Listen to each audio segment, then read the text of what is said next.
Shalom et Erev Tov, heureux de vous voir.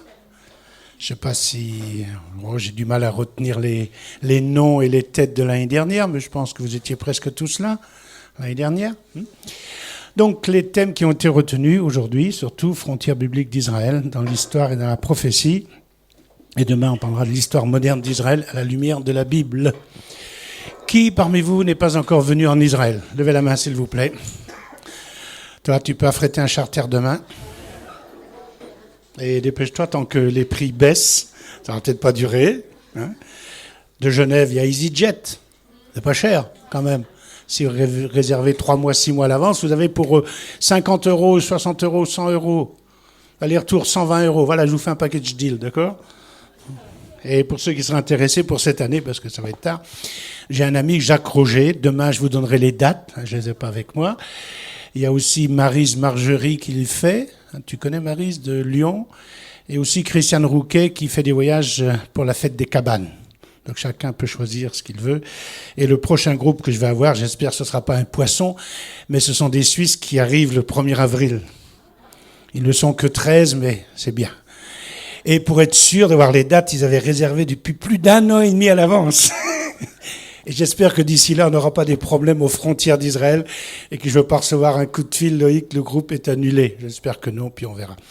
Et le dernier groupe que je devais conduire, c'était en novembre. Et justement, j'avais bien travaillé. J'avais envie de dire bonjour à quelques amis en Suisse. Donc j'ai pris EasyJet, aller-retour 3 jours. Et quand je suis rentré en Israël, en plus j'ai dû faire 3 jours parce que j'avais un groupe qui arrivait. Je rentre en Israël, on me téléphone, Loïc, ton groupe de gitans est annulé. Donc 10 jours de boulot pour 50 personnes, c'est quand même pas mal. Mais bon, entre-temps, j'ai été en Suisse, tant pis, j'ai dépensé mes sous, mais c'est pas grave. C'était sympa, c'était des anniversaires et de temps en temps, il faut savoir aussi fêter des anniversaires, pas que le sien et celui de ses amis. Donc, frontières bibliques d'Israël. On va commencer par... alors j'espère que ça va bien fonctionner, hein, normalement, ça devrait marcher. Ça arrive qu'il y a des pannes, mais un technicien dans la salle. J'ai rien dit, c'est lui qui a rigolé. Bon, m'en voulez pas, je suis taquin, je suis comme ça et personne ne me changera que le Seigneur et il a peut-être pas envie non plus. Donc, j'espère que tous parmi vous, vous êtes tous des croyants, quelle que soit la dénomination, et que vous priez pour ce pays. Car votre avenir va dépendre de ce qui se passe là-bas. Et on ne sait pas ce qui va se passer en Syrie. Du jour au lendemain, tout peut basculer. Et on a 2 frontières là-haut, avec le Liban. Dans un des mails que j'ai reçus aujourd'hui, des lettres de nouvelles d'Israël, soi-disant le leader du Hezbollah, Nasrallah, serait peut-être malade, ou il aurait été touché. Il est peut-être parti en Iran se faire soigner, soit d'un cancer, soit d'autre chose. Alors si lui disparaît, qui va prendre la tête du Hezbollah?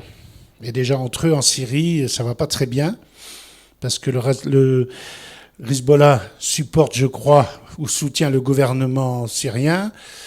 Donc les forces opposées sont contre le Hezbollah. Priez pour cette Syrie. Personne ne veut s'impliquer. C'est préférable, bon, je ne veux pas accuser la France, c'est préférable d'aller au Mali que d'aller en Syrie faire de l'ordre. Et pourtant, il y a au moins, d'après les chiffres de l'ONU, peut-être 100 000 morts depuis 1 an et demi à 2 ans. Et quand on connaîtra tous les charniers et tout ce qui s'est passé, et personne ne veut s'impliquer car ça peut devenir une véritable poudrière. Donc priez pour la frontière nord, israélo-libanaise, et cette frontière, et dans un des mails que j'ai reçus hier, eh bien, apparemment, je ne sais pas, je me méfie quand même des mails que je reçois, mais c'est quand même des sites d'information israéliens, que l'armée syrienne, je ne sais plus de quelle division, la 5e ou autre, aurait déplacé ses troupes de cette frontière israélo-syrienne pour les déplacer à Damas. Et si donc les forces syriennes se déplacent, n'importe qui peut occuper cette zone, c'est-à-dire du côté syrien face à Israël. Et c'est facile de nous envoyer quelques obus ou autres pour inciter le gouvernement israélien à rentrer dans ce conflit. Il n'a rien à faire dans ce conflit. Et certains voudraient nous inciter à rentrer dans le conflit et prier qu'Israël, le gouvernement, d'abord prier qu'il ne se forme pas trop vite, comme ça il ne pourra pas guerroyer. C'est un peu bête ce que je dis, hein. Vous savez que Bibi, il a voulu de nouvelles élections, il les a eues, il n'a que 31 sièges, il a du mal à former sa coalition. Entre la droite, la gauche, les religieux qui va peut-être évincer du pouvoir. Il a je ne sais plus combien de jours pour former sa coalition, sinon ce sera peut-être un autre parti qui sera invité par le président israélien pour former une coalition. Il parle déjà peut-être de nouvelles élections. Et les Israéliens, croyez-moi, n'ont pas envie d'avoir de nouvelles élections. C'est pas le moment. On a assez de problèmes sur les bras, que ce soit économique, bon l'économie ça va, sociaux, c'est pas terrible. Et puis tous ces gens qui veulent guerroyer. Donc priez pour cette frontière entre Israël et le Golan. Le Golan, où est-ce qu'on retrouve ce mot dans la Bible? Est-ce qu'il est marqué dans la Bible, le mot Golan? Ah oui? Et où ça? Eh bien, ce soir, vous irez voir dans Josué.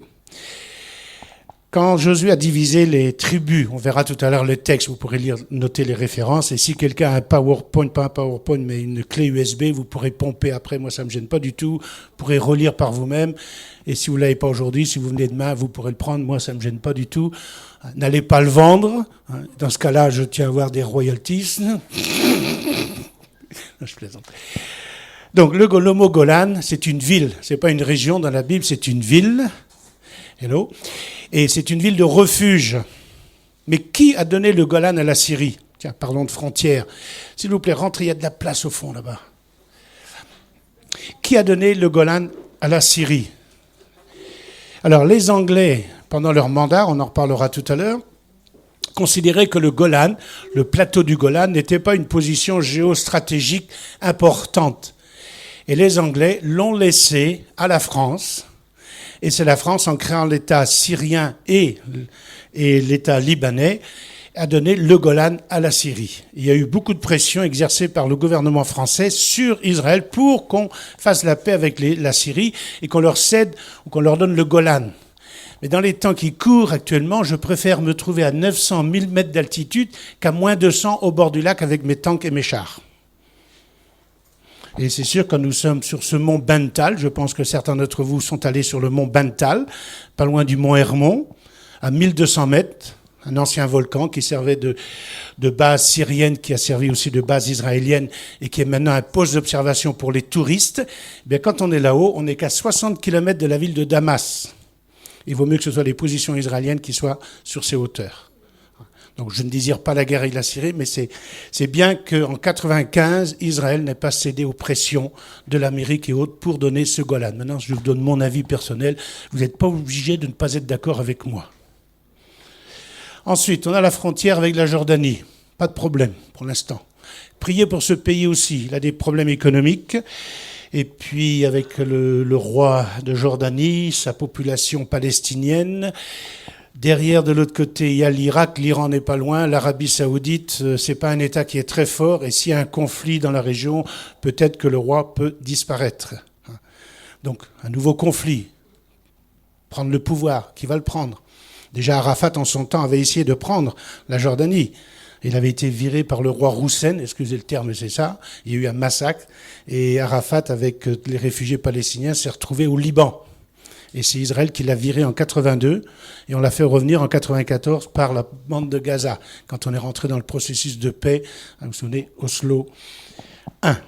Ensuite, nous avons cette frontière, avec la barrière de sécurité, que certains appellent la barrière ou la muraille de l'apartheid, appelez-la comme vous voulez.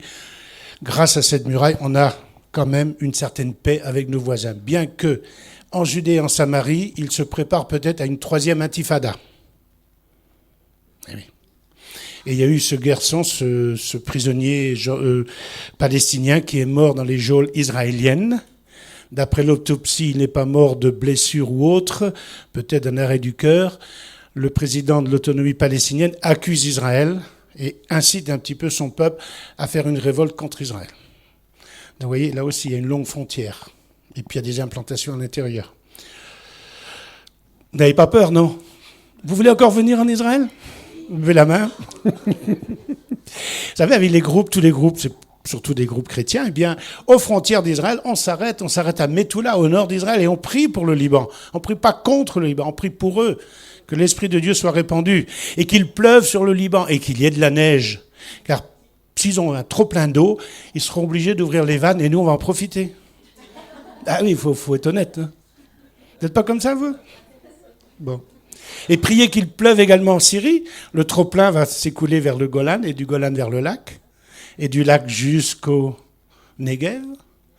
Mais je pense que vous avez prié car on a eu beaucoup de pluie cet hiver. On a eu de la neige, c'est peut-être pas fini. Le mois de février ou début mars, c'est pas la fin de l'hiver. Si on pouvait avoir encore un mois de neige ou disons de pluie, de bonne pluie sur le nord et de la neige sur l'Hermont. Et il y a quelques jours, je parlais de la situation et de l'actualité et je disais qu'il manquait 156 centimètres d'eau dans le lac de Tibériade. C'est pas beaucoup, 156, mais ça fait 1,56 m quand même. Hein. Oui, mais quand on a commencé l'hiver, on était à presque 6 mètres. On était à 5 mètres et quelques. Et l'hiver n'est pas fini. Et quand l'hiver va finir, les neiges de l'Hermont vont couler dans le lac et on va d'abord stopper cette eau pour pas qu'elle parte dans la mer morte. Parce que la mer morte, elle est morte. Pas grave, un peu plus morte, un peu moins morte. Et de toute façon, le Seigneur aussi va la ressusciter. Donc ça, c'est une bonne chose. Donc il a bien plu et prié qu'il pleuve chez les voisins et que l'Esprit de Dieu soit répandu sur le monde musulman, sur les chrétiens qui sont au nord d'Israël. Ça, c'est important. Si Dieu m'a visité, il peut visiter un musulman, il peut visiter un juif, il peut visiter les uns et les autres et c'est à nous d'intercéder pour eux. Et prier pour la bande de Gaza. Là aussi, cette frontière, c'est marqué Armistice. C'est une frontière d'un cessez-le-feu de 1950 avec l'Égypte. Elle va être occupée, cette bande de Gaza, par l'Égypte, vous vous en souvenez, et la Judée et la Samarie avaient été annexées par la Jordanie, et la ligne verte qui est là, elle n'est pas verte là, mais sur ma carte, oui, eh bien c'est la ligne des cessez-le-feu de 49, à la fin de la guerre d'indépendance, donc ligne de cessez-le-feu, et la Jordanie a occupé et annexé la Judée et la Samarie, qu'on appelle la Cisjordanie. Mais si on veut utiliser le mot Cisjordanie, la Cisjordanie, c'est du Jourdain jusqu'à la Méditerranée. On le verra tout à l'heure. Et les médias appellent ça aussi la Palestine. Et tout le monde sait qui a donné ce nom Palestine à ce pays. Les Romains, lesquels? Il y en a eu beaucoup. Non, un petit peu après. Adrien. Vous vous souvenez, Vespasien a laissé le commandement de ses troupes à Titus, qui va prendre, bien sûr, Jérusalem, détruire la ville. Et il y a eu la deuxième révolte des Juifs contre les Romains, 132-135, et Adrien viendra, rasera Jérusalem, va la reconstruire, lui donner un nom nouveau. On a encore le Cardo, la rue principale romaine à Jérusalem, et il va changer le nom de ces régions en Palestinea, Prima, Seconda et Tertia. Et le nom est resté depuis. Et beaucoup aiment bien utiliser le mot Palestine. C'est vrai que les Juifs, il y a plus d'un siècle, utilisaient aussi le mot Palestine. Et le Jérusalem Post que j'achète de temps à autre, eh bien dans le temps, ça s'appelait le Palestine Post. C'est un journal juif, mais maintenant les Juifs, eux, en 48, ils ont appelé l'État d'Israël, Eretz Israël. Et prier pour cette frontière ici, entre l'Égypte et Israël. Cette frontière, il y a eu un attentat dans cette région il y a plus d'un an, ou disons près d'un an, des bus qui ont été attaqués. Et maintenant, on est en train de construire une vraie frontière avec des barbelés, et plus que des barbelés, même peut-être pas en béton comme devant Bethléem ou certaines villes des territoires, mais on essaie de se protéger, car par cette frontière rentre la drogue, des armes, des belles filles. Qu'est-ce qu'il vient faire là? Des belles filles qui viennent de Russie et qui rentrent par là. Et oui. Et aussi beaucoup de Noirs d'Afrique qui s'enfuient du Soudan et qui s'infiltrent. Et parfois, tous les jours, il peut y avoir 20, 30, 50 personnes qui s'infiltrent par cette frontière. Et le gouvernement ne peut pas garder ces 2000 ou je ne sais pas combien de milliers de réfugiés qui viennent d'Afrique, trouver asile en Israël. Ils viennent de pays qui sont hostiles à Israël. Première chose qu'on fait, bien sûr, on les place en prison. Ensuite, bien sûr, ils sont, j'allais dire blanchis, non, mais nourris. Et on essaie de leur trouver du travail. Et si vous allez à Eilat, dans un des hôtels d'Eilat, vous verrez la plupart des serveurs sont des Noirs qui viennent du Soudan ou l'Érythrée ou d'ailleurs. Et Israël ne peut pas permettre ce flot d'immigrés dans son pays. On a déjà assez de Juifs qui rentrent dans le pays. Et l'État d'Israël, l'idée de l'État, c'est d'avoir une majorité, au moins 75, 78 et peut-être 80% de population juive. Sinon, ils vont se retrouver minoritaires. C'est pas qu'on ne veut pas absorber des réfugiés, mais on ne peut pas absorber tous ceux qui viennent. Et croyez-moi que s'ils viennent en Israël, ils doivent traverser tout le Sinaï. Et c'est pas une mince affaire. Il y a des policiers égyptiens, il y a des bédouins, ils se font tabasser, parfois ils se font massacrer. Il y a des femmes, des enfants, des familles qui essaient de s'infiltrer. Et quand ils arrivent, peut-être de plusieurs jours, ils n'ont pas mangé. Et donc Israël doit les prendre en charge. Mais à un moment donné, on doit les renvoyer chez eux. Ça aussi, c'est un problème pour le gouvernement israélien. Et toutes ces armes sont comptées, bien sûr, les tunnels ici. Donc avec la Jordanie, ça va très bien pour le moment. Donc voilà un petit peu les frontières d'Israël. Priez pour les frontières d'Israël. Frontières actuelles. Alors, que j'appuie sur le bon bouton et après ça ira. Donc en hébreu, il y a le mot territoire, frontière, ça s'appelle gvul, gvulot. Il n'apparaît que 216 fois dans l'Ancien Testament. C'est vrai que dans le Nouveau Testament, on ne parle pas beaucoup du retour des Juifs sur leur terre, on ne parle pas beaucoup de Eretz Israël, mais dans l'Ancien Testament, il y a des promesses qui sont faites, qui n'ont pas été accomplies, qui doivent s'accomplir, quoi qu'en dise l'Église ou chacun. Bon, maintenant, c'est à chacun de s'examiner, de demander au Seigneur qu'est-ce qu'il en pense de tout cela. Il désigne une frontière géographique ou le territoire en entier, frontière aux points cardinaux, donc frontière nord, frontière sud, on le verra, frontière délimitée par une rivière ou la mer des Philistins, frontière d'un pays ou d'un peuple, la frontière d'Égypte, ce sont des termes qui reviennent dans la Bible, peut désigner la frontière ou le lieu le plus éloigné de la possession, la frontière ou la limite de votre héritage, vous avez les références. Le mot utilisé avec une ville, tiens, la frontière d'Ashdod, et je ne sais pas si c'est Ashdod ou Ashkelon, qui se trouve juste au nord de la bande de Gaza, qui ont reçu hier un obus. Hier ou aujourd'hui, je ne me rappelle plus, le temps passe tellement vite. Alors quelle va être la riposte israélienne? Est-ce qu'on va laisser faire? Ou est-ce qu'on va attendre de recevoir d'autres obus qui aient des morts pour riposter? Donc est-ce que le cessez-le-feu qui a été signé il y a 2-3 mois maintenant, est-ce que c'est fini? Là aussi, c'est une question à se poser. Et les armes qui rentrent toujours par les tunnels. Et l'Égypte n'a pas intérêt non plus à laisser toutes ces armes rentrer, parce que eux aussi, au passage, peuvent récupérer les armes. Et vous voyez ce qui se passe en Égypte, la guerre civile ou autre. Alors, nous, comme je disais tout à l'heure à Christian, on n'est pas tellement inquiétés par ce qui se passe par la Syrie, par l'Égypte. On a le Sinaï. Bon, on ne voudrait pas que ce soit un carnage en Égypte, mais sur le plan politique et la frontière, on ne craint pas grand-chose. Mais le problème, c'est avec la Syrie, on a une frontière directe ici. Et bien sûr, on a une frontière avec l'Égypte, mais c'est tout le Sinaï. Et donc les avions israéliens, les tanks israéliens ont le temps d'intervenir, mais puisque là, on est à 60 km de Damas, et eux sont proches de Haïfa, et du nord également. Donc c'est un autre problème. Et au sens figuré, on a le territoire des ténèbres, comme vous avez le territoire de la sainteté de Dieu. Aussi dans le temple, il y avait des emplacements réservés aux prêtres et que les autres ne pouvaient pas dépasser, donc territoire. Et bien sûr, dans la Bible, il y a l'importance du respect des frontières et ne pas déplacer les bornes, les frontières ou les limites des parcelles de terre. Et si un jour vous venez en Israël et vous vous promenez en Judée et en Samarie, vous pourrez voir, il y a des champs, comme ça se faisait peut-être dans nos campagnes, il n'y a que des petites pierres qui délimitent ma parcelle de votre parcelle. Et quand je passe avec ma charrue et mon âne, je peux pousser du talon un petit peu la pierre. C'est pas beaucoup, c'est quelques centimètres. Et après, quand je reviens, je fais un peu la même chose. Donc ça fait un peu plus. Mais l'autre, le lendemain, il a vu ça, il a été plus fort que moi. Donc ne pas déplacer les frontières, c'est des petites parcelles de terrain, mais c'est nécessaire pour vivre et survivre. Donc voilà le mot frontière, gvul, les gvulotes. Il y a même un chant, d'ailleurs, je ne peux pas le chanter, mais Yeshavu banim les gvulot, ils reviendront les fils dans les frontières. Alors, d'Our des Chaldéens, Terrar, vous connaissez Terrar, père d'Abraham, se rendit à Charan. Donc là, je n'ai pas la carte, mais vous avez les ruines de la Ziggurat d'Our. Et l'Éternel, donc à Charan ou Achan ou Chachan, dit à Abraham, va-t'en de ton pays, de ta patrie, vers le pays que je te montrerai. Et si vous voulez, on peut lire quelques textes. Donc vous connaissez tous ce texte, c'est un classique. Je ferai de toi une grande nation, je te bénirai, je rendrai ton nom grand, deviens donc une source de bénédiction. Je bénirai ceux qui te béniront, je maudirai celui qui te maudira. Toutes les familles de la terre seront bénies en toi. Abraham partit comme l'Éternel le lui avait dit, et Lot partit avec lui. Abraham était âgé de 75 ans. Il n'est jamais trop tard pour partir.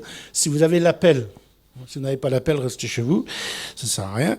Lorsqu'il sortit de Haram, Abraham prit sa femme Sarai et autres. Et l'Éternel, verset 7, apparut à Abraham et dit, je donnerai ce pays à ta descendance. Abraham bâtit là un autel à l'Éternel qui lui était apparu. Et il va continuer, ça c'était aux chaînes de Mamré, il continue vers le Negev. Il est dit, Abraham, à la Negeba, le Negev c'est la zone aride du sud. Et puis, un petit peu plus loin, au chapitre 13, verset 14, l'Éternel dit à Abraham, après que Lot se fut séparé de lui. Alors, où est-ce qu'il se trouvait? Qui a une idée, sans regarder sa Bible, où se trouvaient Lot et Abraham quand ils se sont séparés? Alors, les routes principales dans ce pays, vous avez la voie de la mer, qui passe dans le territoire des Philistins et continue le long du Sinaï jusqu'en Égypte. Ensuite, elle traverse le pays, elle passe à Megiddo, au mont Tabor, Ratzor, et puis il y avait Gézer, Megiddo, Ratzor, et ça continue vers Damas. Et l'autre voie passait à Rabatamon, ici, dans cette région, pas très loin de Petra, qui n'existait pas encore, et de la d'Elat, ou Elot, traversait le Sinaï jusqu'à le delta du Nil. Mais il y avait une autre route, ça c'était les routes pour les armées, mais il y avait l'autre chemin, et Abraham va passer peut-être par ici, monter à Sichem, et passer à Haï, à Bethel, à Jébus, Bethléem, Hébron, Beersheba, et quand il va s'enfuir en Égypte, il va peut-être prendre la route de Chour, le chemin de Chour. Il faudrait vérifier le chemin qu'il a pris. Mais Abraham va remonter du Negev avec Lot, et quelque part ici, au nord de Jérusalem, pas loin de la ville de Ramallah aujourd'hui, ils vont admirer le territoire. Et Lot a choisi quelle région? Qu'est-ce qu'il a dit? Il a vu les plaines du Jourdain qui étaient arrosées. Lot choisit donc pour lui, verset 11, toute la plaine du Jourdain est partie vers l'est, ainsi qu'ils se séparèrent l'un de l'autre. Et puis après, il est descendu, et puis Sodome et Gomorrhe se trouvent peut-être par là. Alors Dieu dit, lève donc les yeux de l'endroit où tu es, regarde vers le nord et le midi, vers l'est et l'ouest, car tout le pays que tu vois, je le te donnerai à toi et ta descendance pour toujours. Ça s'arrête quand pour toujours? Jamais. Et jamais, ça finit quand? Ah ben, on tourne en rond. Je rendrai ta descendance comme la poussière de la terre, en sorte qu'on ne pourra pas plus la compter que l'on ne peut compter la poussière de la terre. Lève-toi, parcours le pays en long et en large, car je te le donnerai. Et Abraham dressa ses tentes et va habiter aux chênes de Mamré, à côté d'Hébron. Il bâtit là un autel à l'Éternel. Donc il va redescendre vers Hébron.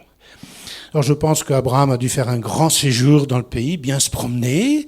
Et vous vous souvenez aussi, dans la Bible, il est dit, tout terrain que tu vas fouler, je te le donne. Alors je pense qu'Abraham a fait un bon détour. Et puis au verset 15, Dieu fait toujours ses promesses à Abraham. Et au verset 6, Abraham crut en l'Éternel qui le lui compta comme justice. Il lui dit encore, je suis l'Éternel qui t'ai fait sortir d'Our des Chaldéens pour te donner ce pays en possession. Qu'est-ce qu'il a répondu, Abraham? Sans regarder. Ah oui, sinon c'est facile, hein.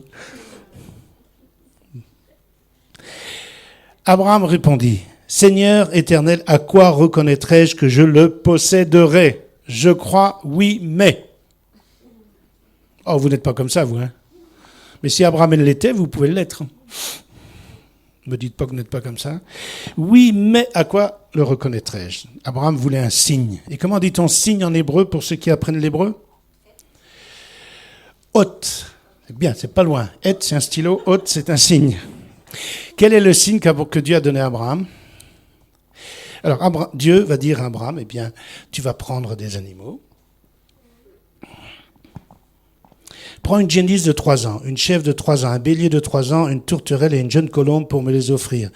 Il prit tous ces animaux, les coupa par le milieu et mit chaque moitié l'une vis-à-vis de l'autre, mais il ne partagea pas les oiseaux. Les oiseaux de proie s'abattirent sur les cadavres et Abraham les chassa.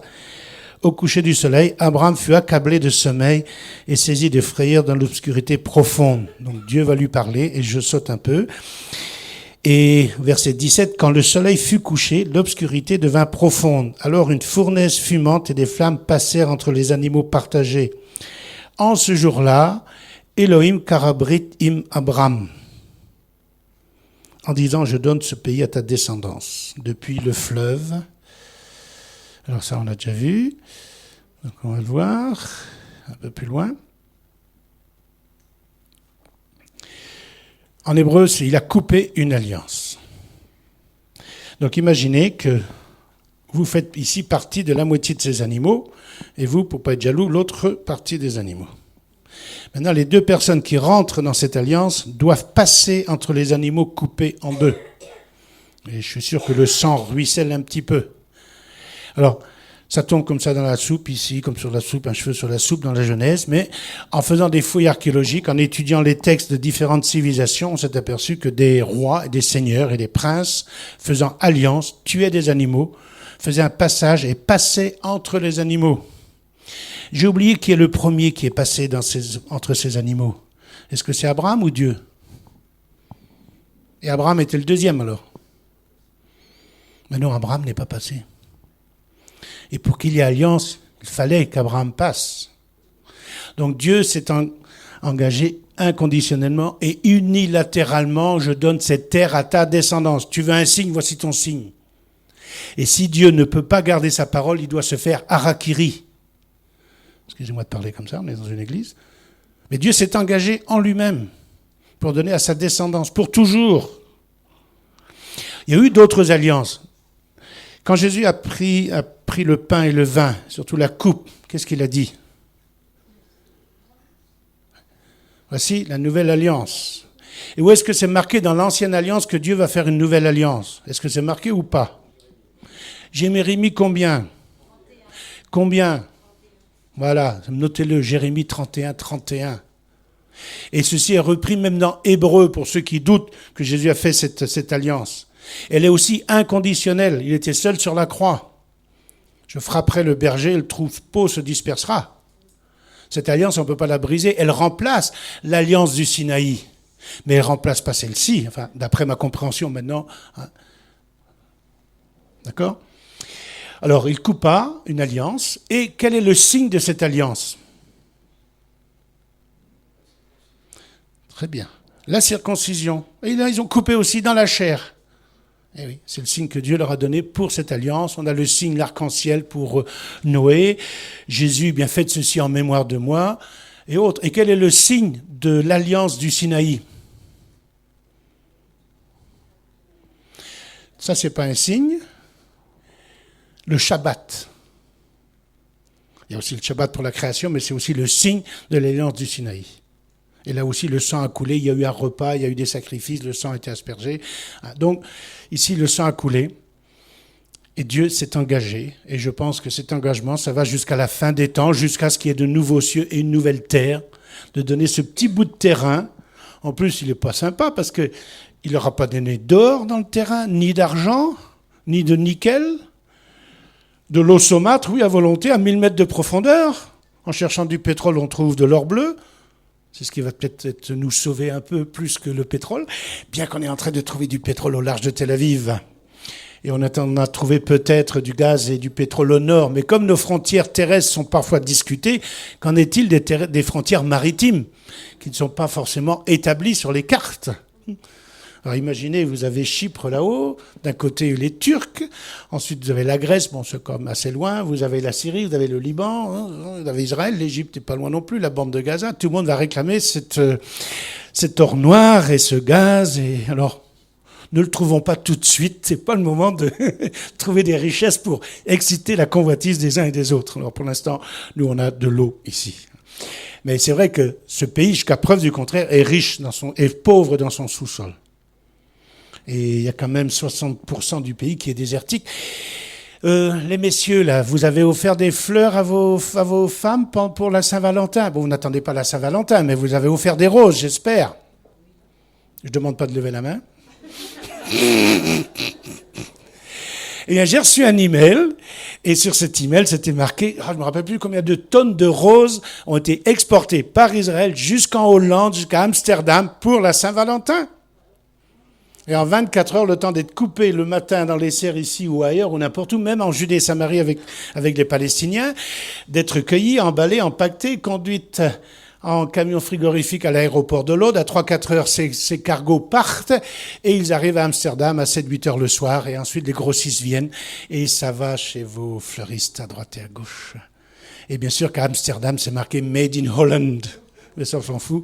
Et on en a vendu des tonnes. C'est intéressant quand même. Hein. Et oui, ça fait partie aussi du commerce, donc on accepte qu'ils mettent Made in Holland. Donc on a exporté des fleurs. Alors, je donne ce pays à ta descendance depuis le fleuve d'Égypte. Comment dit-on un torrent en hébreu? Non, ah oui, le torrent de Kérit, ouais. Alors, il y a deux mots. Il y a le Nahar, j'aurais pu l'écrire en hébreu, et vous aurez vu la différence, et le Nahal. Un Nahal, c'est un oued, un wadi, un lit de rivière, comme dans le sud de la France, je ne sais pas comment c'est, comme c'est ici. Hein. Et il pleut, quand il a plu, quand il y a eu des précipitations assez fortes sur le centre du Negev, bien sûr, tous ces lits de rivière se gonflent, et 24 heures ou 48 heures après, il n'y a plus d'eau. Donc c'est un torrent. Donc on a deux choses. On a ici le Nahar Mitzrayim, la rivière d'Égypte. Et la rivière d'Égypte, d'après la Bible, c'est le Nil. Et pourtant, d'après d'autres textes bibliques, le Nil ne peut pas être la frontière sud d'Israël, parce qu'ils étaient esclaves dans le pays de Goshen. Quand vous regardez l'Égypte, par exemple, vous avez le Nil, la Méditerranée, le pays de Goshen, et Israël sur la droite. Donc ils étaient ici en captivité, traversaient un désert avant de rentrer en terre promise. Mais pour peut-être la seule fois ou la deuxième fois, c'est marqué Nahar Mitzrayim, jusqu'au grand fleuve, le fleuve d'Euphrate. Le pays des Kéniens, des Keynésiens. Alors vous irez chercher dans votre dictionnaire biblique qui sont tous ces gens. Ce sont apparemment presque tous des tribus cananéennes. Bon, et puis le dictionnaire biblique n'a pas grand-chose à dire parce qu'on n'a pas retrouvé grand-chose concernant ces Réphaïm et autres, Cadmonéens. Bon, les Cananéens, d'accord. Hittites. Est-ce que les Hittites ont existé? Ah bon? Et où est-ce qu'ils ont vécu? En Turquie. Ah bon? Moi, je vais vérifier. Hittite, à Carchemish, découverte en 1871 d'inscriptions nouvelles, et ont révélé un troisième empire. Les deux que l'on connaissait, c'était l'Égypte et la Mésopotamie, ces deux grandes civilisations. Un troisième empire oriental florissant en Asie mineure. Alors, Hittite, c'est mentionné 47 fois dans l'Ancien Testament. Alors, pourquoi je vous ai posé la question, est-ce que, et pourrait voir le docteur Wright, The Empire of the Hittite. Eh bien, vous vous souvenez, Voltaire, il disait que la Bible, c'est un ramassis de tout ce qu'on veut, de mythes. Et la Bible mentionne les Hittites, mais les Hittites n'ont jamais existé. Voltaire n'existe plus beaucoup aujourd'hui, mais on a découvert toute la civilisation des Hittites. On a retrouvé des tablettes. Je ne sais pas si c'est 10 000 tablettes d'argile, les annales des Hittites. Alors, ce n'est pas parce qu'on n'a pas découvert aujourd'hui quelque chose qui est marqué dans la Bible que ça n'existe pas. Et Voltaire était trop content de dire, oui, la Bible, c'est tout ce qu'on veut, ce sont des contes, des mythes. Eh bien, les Hittites ont existé. Et ils ont même existé sur une partie du pays. Et on en parle beaucoup dans la Bible, dans le livre de la Genèse et autres de ces Hittites. Alors, vous vous rendez compte, c'est savoir en Asie mineure, des Phérésiens, Réphaïm, Amoréens, des Cananéens, des Girgasiens et des Yébousiens. Et je ne sais jamais où se trouvent les Yébousiens. Qui peut m'aider? Comment? Ah, c'est Jérusalem. Ah oui, Jébus. Ah oui, les habitants de Jérusalem. Ah. Ben, je suis content. À chaque fois qu'il y a une liste comme ça, il y a toujours les Jébusiens. Comme si Dieu enfonce le clou. Il y a d'autres villes. Il y avait Megiddo, Ratsor. Ils ne sont même pas mentionnés. Mais les Yébousiens, et pourtant Jébus, par rapport à Ratsor, Megiddo, Gézer et les autres villes, c'est ridicule. La petite ville de Jébus, vous vous souvenez, le mont Sion, la ville du roi David, c'est ridicule, mais c'est à chaque fois mentionné. Peut-être le Seigneur, il enfonce le clou pour bien montrer que là aussi, il a donné cette ville à son peuple. Donc, Genèse 15.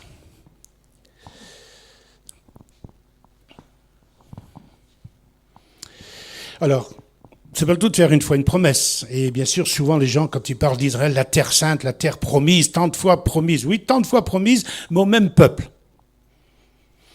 Dieu ne perd pas les pédales. Cette promesse d'une terre, d'une descendance nombreuse et d'être une bénédiction, comme on l'a lu pour beaucoup, est renouvelée à Isaac, à Jacob, à Moïse. Moi, j'envoie un ange devant toi pour te garder en chemin, te faire arriver au lieu que j'ai préparé. Mon ange marchera devant toi et te conduira chez les Amoréens, les Hittites, les Phérésiens, les Cananéens, les Éviens, et j'arrive pas à lire là. Ah oui, les Yébousiens, et je les exterminerai.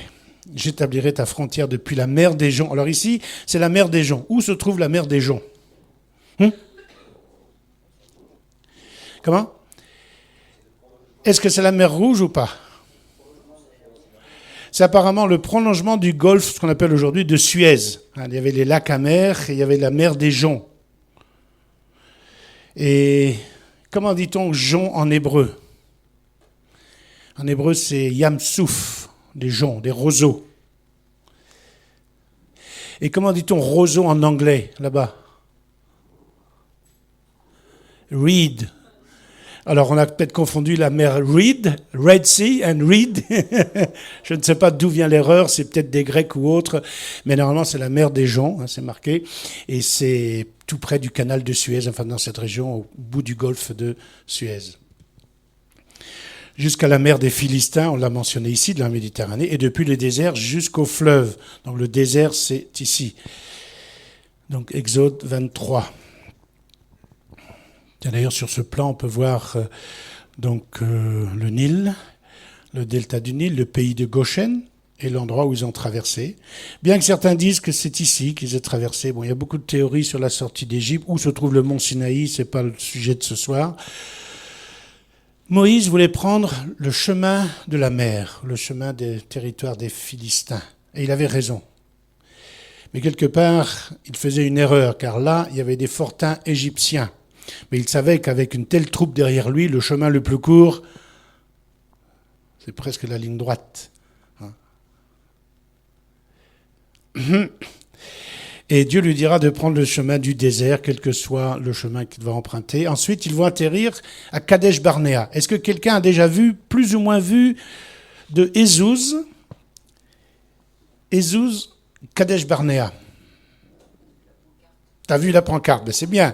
Mais on voit pas, parce qu'en général, c'est brumeux, c'est derrière les montagnes. Mais une fois, avec l'école de guide, quand on avait encore le Sinaï, je suis allé à Kadesh Barnéa. Et c'est de là qu'ils ont envoyé les espions. Et quand on loge à Ezouz, ceux qui nous reçoivent là-bas nous parlent des 2 puits qui sont dans la vallée. Ils nous disent que c'est le puits de Moïse et d'Aaron. Et que les Hébreux, ou les 12 espions, sont peut-être passés par là pour reconnaître le pays. Et vous vous souvenez, 40 jours, et ensuite 40 ans dans le désert. Ils étaient juste à la porte d'entrée. Et il a fallu errer 40 ans, descendre, remonter, et ainsi de suite. Voilà. Et ici, vous avez le mont Nebo, donc au-dessus de la mer Morte. Quelqu'un a visité la Jordanie? En général, on s'arrête au mont Nebo. T'as fait Petra. Tu n'es pas allé au mont Nebo?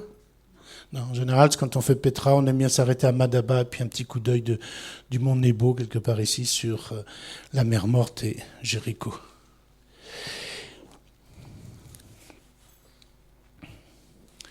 Bon, je ne sais pas qui a écrit ça.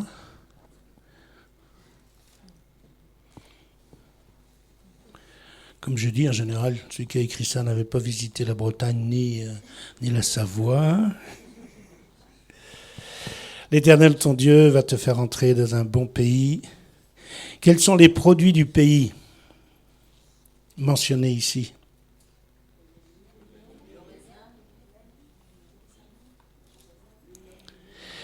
Car l'Éternel, ton Dieu, va te faire entrer dans un bon pays, pays de cours d'eau, de sources et de nappes souterraines qui jaillissent dans les vallées et dans les montagnes, pays de froment et d'orge. Tiens, quand tu viendras en Israël, il faudra que tu t'achètes un petit poster ou autre avec les 7 variétés de fruits du pays. D'orge, de vigne, de figuier, de grenadier, pays d'olivier et de miel. Pays où tu mangeras du pain sans avoir à te rationner, où tu ne manqueras de rien. Donc Dieu ne leur a pas donné un désert. Donc, vous voyez ici encore le Nil, le delta du Nil. Donc là, par là, les lacs amers, et le golfe de Suez, le golfe d'Aqaba ou d'Elat, et la frontière israélo-égyptienne. Et sur ce côté, c'est Kadesh Barnéa. Et ici, il y a un lit de rivière, on devine, qui est très large. Et c'est le torrent d'Égypte. Et c'est là qu'est la vraie frontière, parce que s'il y a Kadesh Barnéa, ça va au torrent d'Égypte, et on va le voir dans un instant. Donc, dans les plaines de Moab, près du Jourdain, vis-à-vis de Jéricho, l'Éternel parla à Moïse et dit, voici le pays qui doit vous échoir en héritage, le pays de Canaan et ses frontières. Alors, je vais lire le texte, Nombre 33. Alors, même 34. Le côté du midi commencera au désert de Tzin. On a une tombe, la tombe de Ben Gurion, qui se trouve près du kibbutz d'Eboker, quelque part par ici, et on appelle ça le début du désert de Tzin, qui va jusqu'à la mer Morte, ou dans la vallée de l'Arava. Donc le désert de Tzin. Qu'est-ce qu'il y a encore? Près d'Édom. Ainsi, votre frontière méridionale partira de l'extrémité de la mer Salée vers l'est. Votre frontière tournera au sud de la montée d'Akrabim. Est-ce que quelqu'un a emprunté la montée d'Akrabim? Akrab, c'est un scorpion. la montée des Scorpions qui se trouve quelque part par ici. Attendez, par ici ou... Voilà, la voici. Donc de la mer Morte, ça descend la montée des Scorpions. Ensuite, ça va jusqu'à Kadesh Barnea et de là jusqu'au torrent d'Égypte. Donc voilà la limite sud, hein, qui est mentionnée ici dans ce texte. Non plus la rivière d'Égypte ou les lacs salés, ou la mer des joncs, mais le torrent d'Égypte. Et en général, c'est là qu'il y avait le sud du pays d'Israël, les tribus d'Israël. Ensuite, votre frontière tournera au sud, la montagne, pour aboutir à Kadesh Barnea. Elle continuera par Hatzaradad et passera vers Hatzmon. Hatzmon tournera jusqu'au torrent d'Égypte pour aboutir à la mer. Les autres villes, on ne les a pas retrouvées, mais voilà, d'ici jusqu'au torrent d'Égypte. Votre frontière ouest sera la Grande Mer, ce sera votre frontière à l'ouest. Voici quelle sera votre frontière nord. À partir de la Grande Mer, vous la tracerez jusqu'à la montagne de Hor. Et Hor, c'est une autre montagne, et non pas celle qui est par ici où Aaron est mort.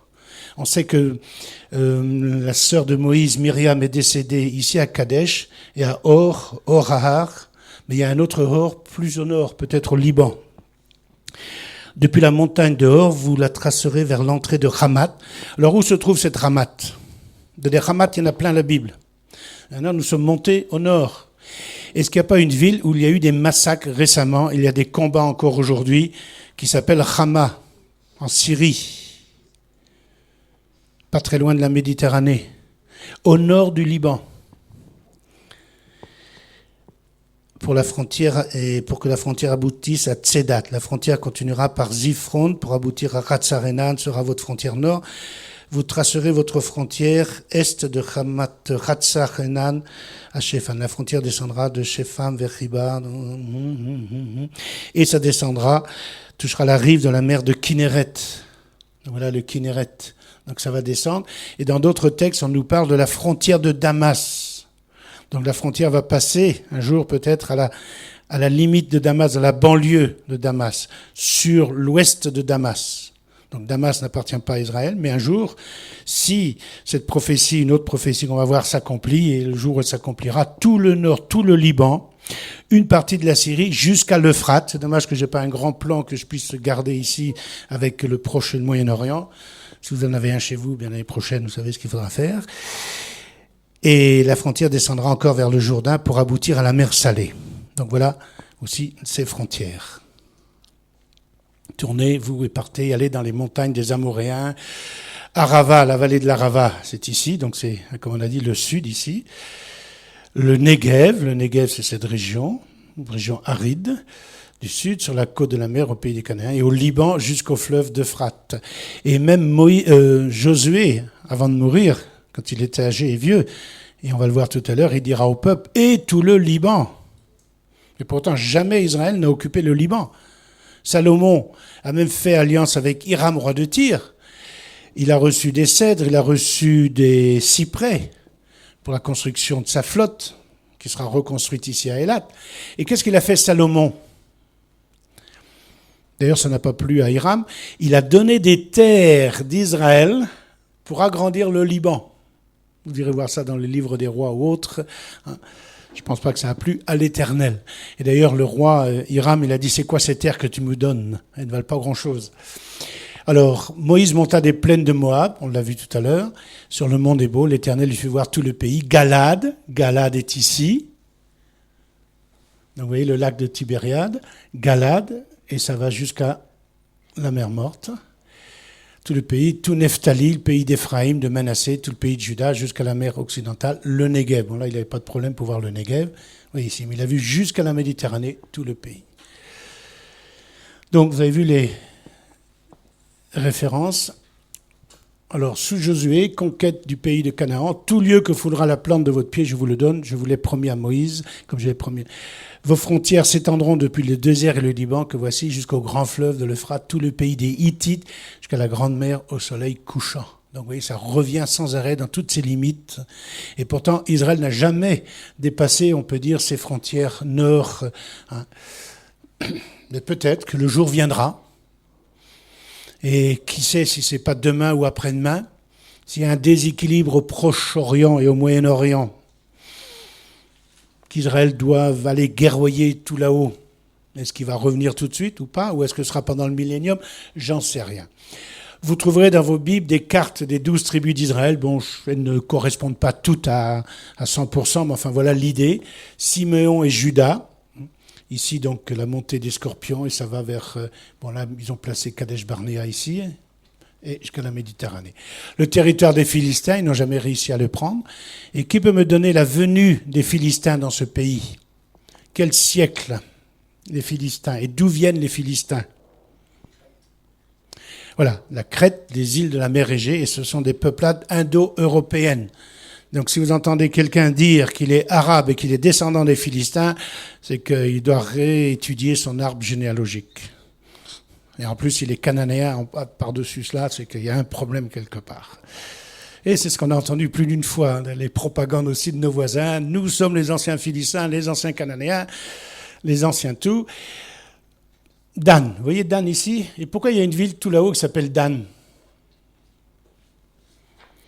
Eh bien, à cause des Philistins, cette tribu n'a pas pu s'installer dans son territoire. Et pourtant, à Tel Aviv, la compagnie des bus, ils l'ont appelée la compagnie Dan. Sinon, c'est Eged qui nous promène dans tout le pays. Et ils vont prendre la ville de Laïs, qui était paisible et tranquille, et ils vont en faire leur capitale. Et d'ailleurs, on le verra tout à l'heure aussi, de Dan à Beersheba. Et qu'est-ce qui a été placé par Jéroboam à Dan et à Bethel? C'est un petit cours d'histoire biblique que je vous fais là.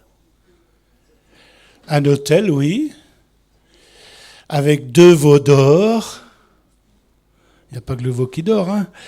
Eh bien, le veau d'or, et en plus, il a changé les fêtes de l'Éternel. Il a pris des prêtres de parmi les tribus d'Israël, et non pas la tribu de Lévi, et c'est ce qu'on appelle l'abomination de Jéroboam. Et ça a été aussi la cause de la chute du royaume d'Israël. Donc voilà un petit peu. Acher également, souvent les Sidoniens, vous voyez, ça devait aller jusqu'à Sidon, mais ils n'ont pas vraiment réussi à prendre ces villes sur la côte qui étaient plus ou moins des villes mixtes. Et très vite, les Juifs ou les tribus ont été dépossédés de là-haut, également dépossédés de cette partie, alors que pour Dieu, normalement, la terre promise commence au Jourdain.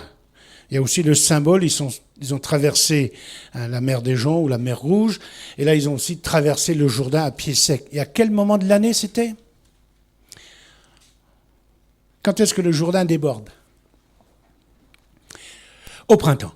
Quand il y a la fonte des neiges et toute la pluie, il y a le trop-plein. Alors imaginez que vous êtes là avec l'Arche d'Alliance et vous voyez un torrent devant vous. Il faut y aller, on n'a pas le choix. Et d'ailleurs, si vous voyez une vue aérienne, trouvez sur Internet une vue aérienne du Jourdain, vous verrez les anciens méandres du Jourdain. Maintenant, le Jourdain est régulé, mais sous les Anglais, ça a été vérifié que le Jourdain peut s'arrêter, parce que quand il pleut ou quand il y a des torrents, eh bien, ce sont que des alluvions très friables. Eh bien, le torrent peut emporter ces alluvions et former un barrage pendant quelques heures, et ensuite l'eau qui s'accumule. Alors Dieu, c'est lui qui a créé le monde, eh bien, il peut permettre qu'au bon moment, son peuple passe, et il peut faire aussi un miracle autre que quelque chose de naturel. Et bien sûr, ils ont été dépossédés de cette partie du pays. Mais dans le cœur de Dieu, c'était quand même traverser le Jourdain qui intéressait. Les territoires qui restent à conquérir. Josué était vieux et d'un âge avancé. Éternel lui dit alors, tu es devenu vieux, tu es d'un âge avancé, le pays qui reste occupé est très grand. Voici le pays qui reste. Tout le district des Philistins. Et qu'est-ce que les Philistins ont apporté avec eux? Quelle industrie ils ont apporté avec eux? Non. Le bronze, dans le tabernacle, ce qui n'était pas en or ou en argent était en bronze. Bon, le reste était en bois d'acacia recouvert de ça.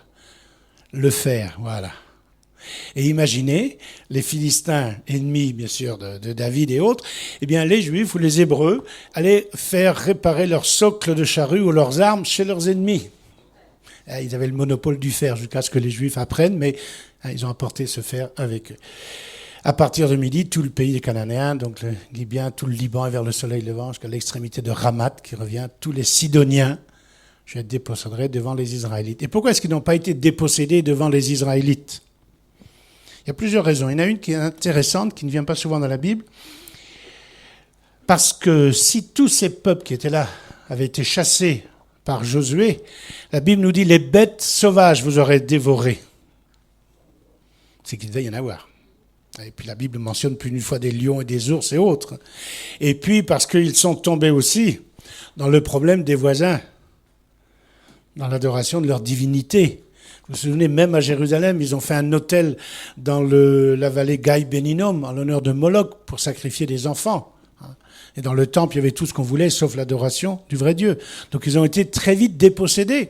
Et au retour de la captivité, ils n'avaient pas gardé le Shabbat non plus. Et au retour de la captivité, dans Néhémie qui revient après 12 années, après avoir reconstruit les murailles, il revient, donc il retourne en Perse, il revient, et il s'aperçoit que les portes le vendredi n'étaient pas fermées, qu'il y avait du commerce. Il dit, mais vous allez recommencer ce que vous avez fait ?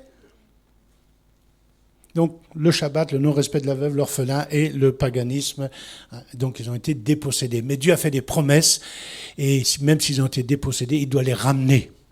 Et il va s'en charger.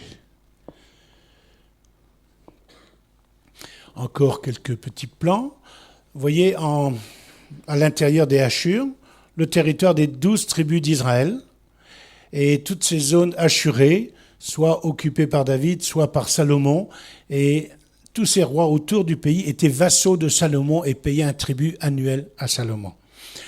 Je ne sais pas ce qui va se passer dans le futur, peut-être quand le Seigneur sera revenu, s'il revient pour 1000 ans, mais Israël a une position géopolitique, géostratégique. D'un côté, il y a le canal de Suez, il y avait aussi la route des épices des Nabatéens, il y avait la route de la soie tout là-haut, il y avait la voie de la mer, la voie royale, et Israël peut retrouver cette position stratégique. Et puis un jour, il y aura une route qui reliera l'Égypte à la Syrie. Donc un jour, il y aura la paix entre nos voisins. Et pourtant, s'ils pouvaient nous dévorer crus, ils le feraient. Donc il dominait encore sur tous les royaumes, depuis le fleuve jusqu'au pays des Philistins, jusqu'à la frontière d'Égypte. Il exerçait son autorité sur tout le pays de l'autre côté du fleuve. Donc tous ces gens payaient un tribut annuel, vous connaissez tout ça. Et le royaume d'Israël et de Juda. Donc le royaume n'est pas resté le royaume uni très longtemps. Après la mort de Salomon, séparation. Mais quand même, le territoire, c'était de Dan à Beersheba. Vous voyez, la ville de Dan, au pied du mont Hermon. Beersheba, la capitale du Negev aujourd'hui. Et les deux capitales, eh bien, Samarie. Et la capitale de Samarie n'est pas très loin de Sichem. Donc, dans le temps, quand on pouvait continuer par la route 60 jusque dans la vallée de Yisraël, on s'arrêtait en Samarie, on voyait les ruines de Samarie. Mais maintenant, on ne dépasse plus Sichem. Et quand j'ai vu Sichem la dernière fois, c'était du mont Garizim. Et c'était en novembre avec un congrès de Français organisé par un juif messianique de Kfar Saba. Je ne sais pas si vous connaissez Tony Spirandeo. Et on avait un bus blindé. Et de là-haut du mont Garizim, on a pu prier pour les Samaritains, pour ce qui se passe en bas aussi. Et oui. Donc voilà les deux capitales, Samarie, Jérusalem. Et c'est pas par hasard qu'à Bethel et à Dan, Jéroboam a construit ces deux hauts lieux pour que le peuple ne redescende plus adorer à Jérusalem. C'est l'idée, c'est qu'ils ne reviennent plus au temple, qu'ils se rejoignent à la tribu de Juda et de Siméon. Et Juda et Israël, depuis Dan et Beersheba, habitèrent en sécurité. Et quel est le symbole de la sécurité et de la paix dans la Bible ?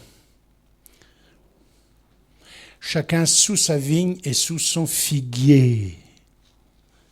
Les symboles qui reviennent très souvent. Donc, alors là, je passe après la captivité.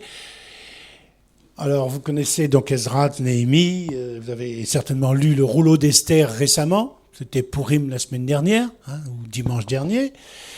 Et ensuite, à cause des Séleucides qui vont profaner le temple de Jérusalem, eh bien, Judas Maccabée, ses frères, le père et autres vont reprendre petit à petit le pouvoir. Alors, je vais essayer de m'approcher.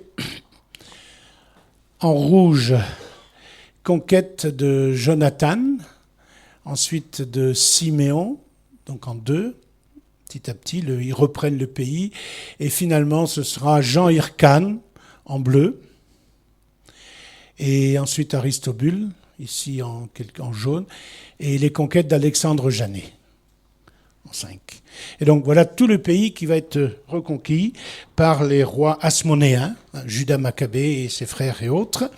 Bien sûr, ce sont des livres qu'on ne lit pas souvent, mais c'est bien de temps en temps de plonger un peu dans ces livres des Maccabées. Et Jean Hircan ou Alexandre Janet vont forcer... Alors, imaginez que la Savoie a perdu contre la Bretagne. Je vous envoie en captivité à Babylone. Mais les Italiens vont venir jusqu'ici, à moins que ce soit les Suisses. Et vous, quand vous allez revenir de votre captivité, vous dites, mais attendez, c'est chez moi ici, vous avez pris ma maison, c'était à moi, je l'ai acheté celle-là. Mais c'est ce qui s'est passé. Quand les Hébreux étaient partis, ou les tribus de Juda, en captivité, les Iduméens ou les Édomites, qui habitaient dans le territoire de Édom et de Séhir, sont montés petit à petit avec leurs troupeaux dans le Négev, le nord du Négev et le sud de la Judée. Et sous ces rois, Jean Hyrcan et Alexandre Janet surtout, eh bien, ce territoire va être repris et ils vont forcer ces non-juifs à se convertir au judaïsme. Et Hérode le Grand, son père est un riche Iduméen et sa mère peut-être une princesse nabatéenne. Et par le biais de la conversion de son père, donc Hérode est devenu roi des Juifs. Donc voilà un peu ce territoire. Et ensuite, sous Hérode, et vous verrez que sur cette carte, bon, on appelle ceci l'Idumée, la Judée, bien sûr, la Samarie, la Galilée, le Golanitis, la Trachonitis, et qui a formé la Décapole. Qui a créé cette Décapole en 67, si je ne me trompe pas, avant notre ère, ou 63 ? Pompée, car les frères asmonéens, un était roi et l'autre était grand prêtre, se sont querellés, ils ont fait appel à Rome. Et les Romains n'attendaient que ça. Et là, ils vont créer cette région, 10 villes indépendantes. Et dans le Nouveau Testament, il n'est pas mentionné la Samarie, la Palestine, mais on parle de la Judée, de la Samarie, Jésus qui va dans le Pérée. Il y a aussi le Pérée qui était sous la juridiction après Hérode le Grand de son fils, le tétrarque Antipas. Son frère, ou un autre fils d'Hérode, régnait sur le Golanitis, Philippe, d'accord ? Et Archélaüs régnait sur la Judée. Et ensuite, ça a été la destruction du deuxième temple, la déportation et autres. Et je passe à 1917 ou 1922. Alors, 4 siècles d'occupation des Turcs. Et finalement, avant la fin de la Première Guerre mondiale, j'aurais pu le mentionner, qu'en 1916, la France et l'Angleterre, et peut-être que demain je le mettrai, voulaient faire en Proche au Moyen-Orient 5 zones dans les accords de Sykes-Picot. Et c'est d'accords secrets. Et à la Révolution d'octobre, en Russie, ça a été découvert et ils ont averti les Turcs, mais c'était trop tard, c'était vers la fin de la guerre, les Turcs allaient perdre. Et donc les Anglais et les Français déjà voulaient se partager le Proche et le Moyen-Orient. Alors si on a des problèmes là-bas, vous pouvez peut-être dire merci à vos dirigeants. Mais on a failli avoir un État quand même en 1799. Quelqu'un a écrit une lettre pendant sa campagne de Saint-Jean d'Acre, pensant gagner. Il avait même prédaté sa lettre, et puis du coup, 3 jours après, il a perdu la bataille. Donc il a dû quitter Saint-Jean d'Acre. Vous connaissez Bonaparte, qui était prêt à dire à ce peuple qui, depuis 2000 ans, attend de retourner sur sa terre, mérite qu'on lui donne une terre. Peut-être qu'il avait besoin un peu d'argent pour financer sa campagne, je ne sais pas. L'histoire ne le dit pas. Mais c'est intéressant que Bonaparte était prêt à reconnaître aux Juifs un État sur leur terre. Donc les Anglais... Bien sûr, Allenby prend Jérusalem. Regardez la population en 1922, 752 000 habitants. Pas beaucoup. Aujourd'hui, il y a combien d'habitants entre Israël et les territoires et la bande de Gaza? Donnez-moi un chiffre, n'importe lequel. En Israël, on vient de dépasser les 8 millions d'habitants. En Judée et Samarie, il y a peut-être 2 millions et la bande de Gaza, 1 500 000. Ça fait combien tout ça? Ça fait beaucoup pour 28 000 km². Et en Israël, on est à plus de 300 et quelques habitants au kilomètre carré en Israël, avec 60% du pays désertique. Et pourtant, le désert refleurit. Donc voilà les Anglais qui vont diviser le pays, bien sûr, vous connaissez, vu les pressions des Arabes, les émeutes en 1929, 1936, et les Juifs pourront rentrer que dans cette partie, ça ne devrait pas être marqué Palestine, ça devrait être marqué la Cisjordanie. Donc la Trans, de l'autre côté du Jourdain, et de ce côté-ci du Jourdain, la Cisjordanie. Donc ça, c'est le partage. Alors, on ne va pas s'attarder sur la commission Peel, mais déjà les Anglais, vu les émeutes de 1929, 1936, qui ont duré au moins 3 ans, 4 ans. Donc, alors on va lire. La commission Peel, dont le nom formel est Commission royale pour la Palestine, était une commission d'enquête britannique mise en place en 1936 afin de proposer des modifications au mandat britannique en Palestine à la suite du déclenchement de la grande révolte arabe. Et cette révolte, l'agitateur, c'était le cheikh Amin al-Husseini. oncle d'Arafat. Et ce Rousseni avait rencontré Hitler demandant la solution finale des Juifs d'Orient. Alors a été dirigée donc la commission par le Lord William Peel. Le 11 novembre, la commission débarque en Palestine pour enquêter sur les raisons de la révolte. Elle en repart pour l'Angleterre. Bon. Elle recommande que le mandat soit à terme aboli, à l'exception d'un corridor autour de Jérusalem et s'étirant jusqu'à la côte. Alors je vais vous montrer le plan. Donc il voulait créer, voilà cette commission, bien sûr ça n'a pas marché. Eh bien, il voulait créer un État juif ici, un État arabe, et se garder une part du gâteau avec Jérusalem. Et un accès, bien sûr, à la Méditerranée, au port de Jaffa ou un autre port qu'ils auraient construit. Bien sûr, les Anglais ne voulaient pas partir si vite que ça, lâcher Jérusalem. Et oui. Et ça non plus, ça n'a pas marché. Et après l'épisode de l'Exodus, demain on le verra peut-être un plan sur l'Exodus, eh bien l'UNSCOP, ou United Nations Special Committee on Palestine, est une commission mise sur pied par l'Assemblée générale des Nations unies en 1947, suite à la remise du mandat sur la Palestine par le Royaume-Uni. Donc après tout cet épisode de la Deuxième Guerre mondiale, de l'épisode de l'Exodus et autres, de l'immigration illégale, les Juifs qui voulaient rentrer dans le pays, qui étaient renvoyés, les bateaux coulaient, les médias prennent l'affaire en main, la France aussi un petit peu, et vous savez que le bateau également de l'Exodus était parti de Sète, il y a une plaque commémorative, après il est revenu à Sète et ensuite il est retourné, enfin pas le bateau, mais 3 bâtiments de la Navy retournés en Allemagne et autres. Et les Anglais ont perdu la face. Donc la commission était initialement composée de 11 pays. Elle fut chargée d'étudier les causes du conflit et d'y apporter une solution en trouvant un plan de partage. Donc il fallait partager, essayer de partager et regarder ce partage. Alors cette carte est un peu difficile à comprendre, mais regardez, en bleu, si c'est du bleu, ça c'était pour les Juifs, avec un couloir dans la vallée de Yisraël, ici, vers Haïfa, Tel Aviv, une partie de la plaine côtière, Ashdod peut-être, ou Ashkelon, un couloir vers le Negev, jusqu'à Eilat. Et ce que les Juifs recevaient, c'était 17 500 km². Les Arabes recevaient tout ce qui est en marron et en vert. Donc la Galilée, le nord-ouest, la Galilée, la haute et la basse Galilée centrale, un couloir vers la Samarie, donc Jénine est quelque part par ici, Naplouse et autres. Ensuite, on contourne Jérusalem et la Judée. Alors, ça allait aussi jusqu'ici, et la bande de Gaza avec une petite partie du Negev.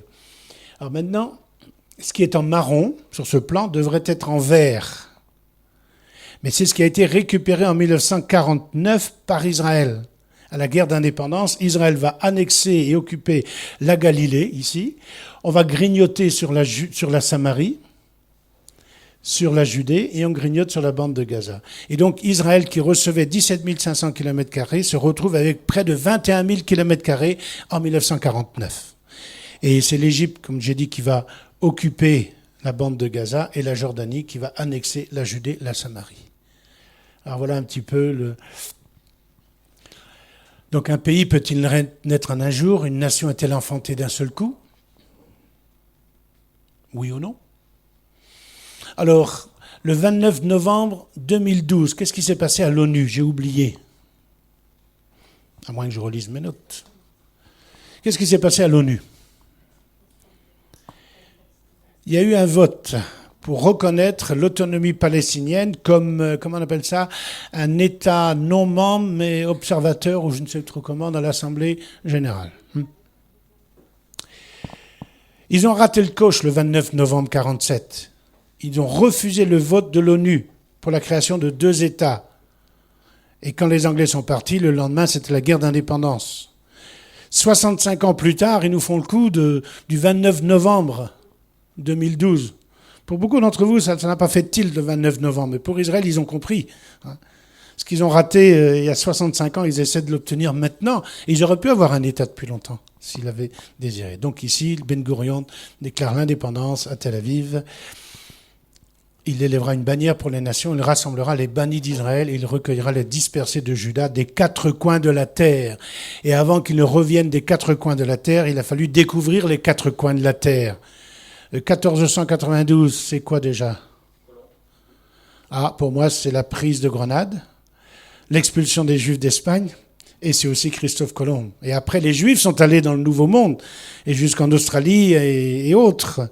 Et ils reviennent. Alors maintenant, est-ce que la Bible dit vrai?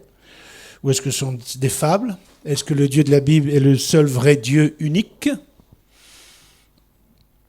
Et ici, à l'issue de la guerre des 6 jours, en 67, eh bien, territoire conquis par Israël, vous voyez la péninsule du Sinaï, qui avait été prise en 56, on l'a rendue. Bon.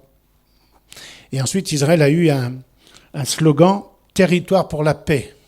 Parce qu'on avait pris le Sinaï en 56, poussé par la France et l'Angleterre à cause du canal de Suez. Mais Israël avait quand même fait des demandes à la France. Qu'est-ce qu'on reçoit en contrepartie? Et on a reçu une filature ici à Dimona. Et je ne sais pas quel genre de coton on file là-bas. Mais c'est peut-être du coton nucléaire. Et ça se fait, ça aussi. On va récupérer le Golan des Syriens, de la Jordanie, la Cisjordanie, ou ce qu'on appelle la Judée, la Samarie, et de la bande de Gaza. Donc voilà le territoire. Alors, frontières et limites du pays, donc on va bientôt terminer. Là, ce seront des prophéties. Alors, tu as reculé les limites du pays, Ésaïe 26, 15. Par exemple, la superficie de Jérusalem aujourd'hui, c'est peut-être plus de 200 et quelques kilomètres carrés. Alors qu'en 1860, Jérusalem, intramuros, il y avait 4 kilomètres de pourtour, ça faisait je ne sais pas combien de kilomètres carrés, pas beaucoup, un ou autre. Et aujourd'hui, c'est peut-être plus de 200 kilomètres carrés. Le jour où l'on rebâtira tes murs, ces jours-là, tes limites seront reculées. Élargis l'espace de ta tente, qu'on déploie les toiles de tes demeures. Alors moi, je ne serais pas surpris de voir que peut-être dans les conflits à venir, Israël puisse agrandir. Et Dieu a dit, quand je vous ramènerai, vous serez à l'étroit. Et à Tel Aviv, ça construit en hauteur. Demain, j'essaierai de vous montrer quelques photos des gratte-ciel, si on peut appeler ça, de Tel Aviv. Mais peut-être qu'un jour, au lieu de construire des îles flottantes sur la Méditerranée, on pourra aller voir chez les voisins. Non pas que je le désire, mais apparemment, d'après les prophéties bibliques, ou ce sera peut-être pendant le millénium. Je les ferai revenir du pays d'Égypte, c'est fait. Il n'y a plus beaucoup de Juifs en Égypte, il vaut mieux qu'ils se cachent. Et ils ont laissé beaucoup d'argent derrière eux, des magasins et des belles maisons. Ils n'étaient pas tous milliardaires, mais ils avaient de l'argent. Je les ramènerai de l'Assyrie, ça y est, c'est fait. Il n'en reste plus beaucoup. En Iran et autres, il n'en reste plus beaucoup, peut-être quelques milliers, en Irak également. Je les ferai venir au pays de Galade et au Liban. Et l'espace ne leur suffira pas. Oui, ça revient tout le temps. On ne va pas pousser à la roue, on n'est pas pour un conflit, mais si notre Dieu a parlé, ben, il accomplira ce qu'il a promis. Mais il y a un autre texte que j'aimerais vous montrer, peut-être le dernier. Ah non. Qu'est-ce que vous voyez là? Un amandier, merci beaucoup. Eh bien. Et pourquoi il voit un amandier? Qui peut me dire le jeu de mots? Ah, il veille. Ah bon?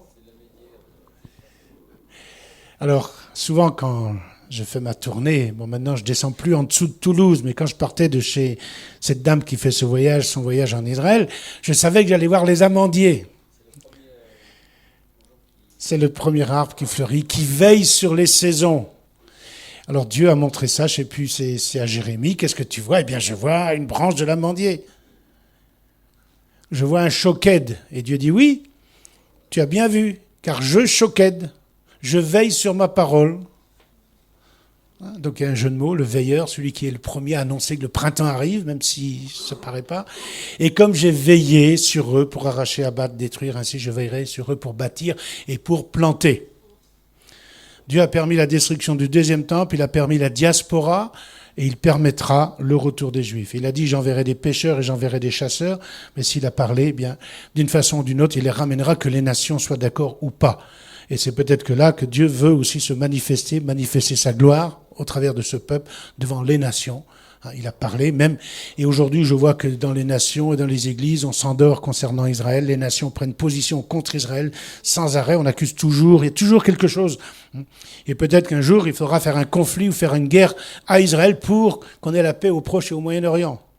Et ce jour n'est peut-être pas loin. Et Dieu a dit dans Zacharie 14, j'attirerai toutes les nations à Jérusalem. Et dans Joël, au chapitre 3 et 4, il est dit, quand je ramènerai les captifs de Juda et de Jérusalem, j'attirerai toutes les nations à Jérusalem. On est peut-être dans ces temps, je ne sais pas, je ne veux pas être un faux prophète ou prophète de malheur. Mais 2000 ans de diaspora juive, je les ai disséminés parmi les nations, ils ont été dispersés, Jésus, sur leur conduite et leurs œuvres.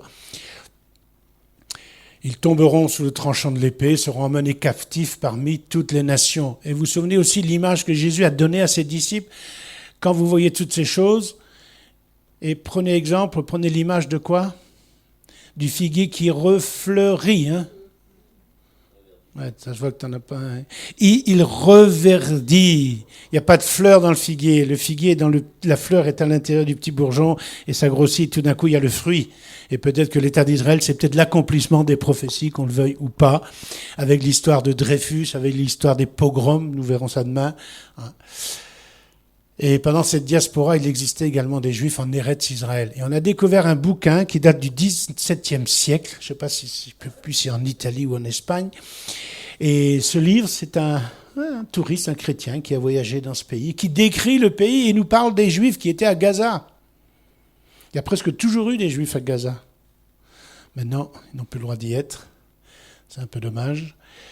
Et les réfugiés juifs en Israël, venus des pays arabes entre mai 48 et mai 72, du Maroc, 260 000, d'Algérie, 14 000, Libye, 35 666 pour être exact, d'Égypte, 29 000, d'Irak, 129 000, il y a eu des ponts aériens également, la Syrie, Liban, du Yémen et de l'Aden.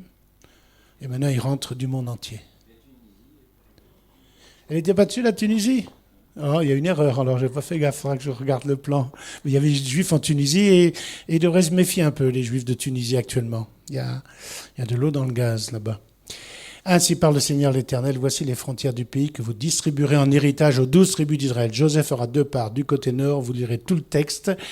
Mais ce qui m'intéresse ici, vous le diviserez en héritage par le sort pour vous et pour les immigrants qui séjourneront au milieu de vous. Ils seront comme des autochtones parmi les Israélites. Ézéchiel 47. Et vous pouvez voir aussi Ézéchiel 48. Donc Dieu, apparemment, ne leur demande pas, quand ils rentrent dans le pays, de chasser l'autochtone.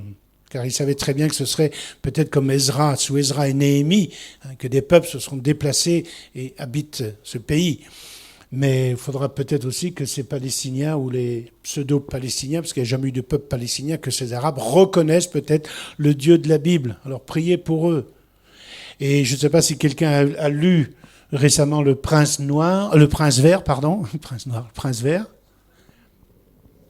C'est assez intéressant, ce jeune homme qui son père faisait partie de l'OLP d'Arafat, et lui il est devenu double agent israélien et pas du Hamas mais du Fatah, et maintenant il est devenu chrétien. Il y a plusieurs livres qui ont été écrits, donc il y a des choses qui se passent aussi parmi eux, mais ils doivent se cacher parce qu'une fois qu'ils ont révélé qui ils étaient, ce qu'ils ont fait et les secrets qu'ils ont livrés aux autorités israéliennes, ils doivent se cacher. Donc voilà, pour terminer, la preuve c'est marqué.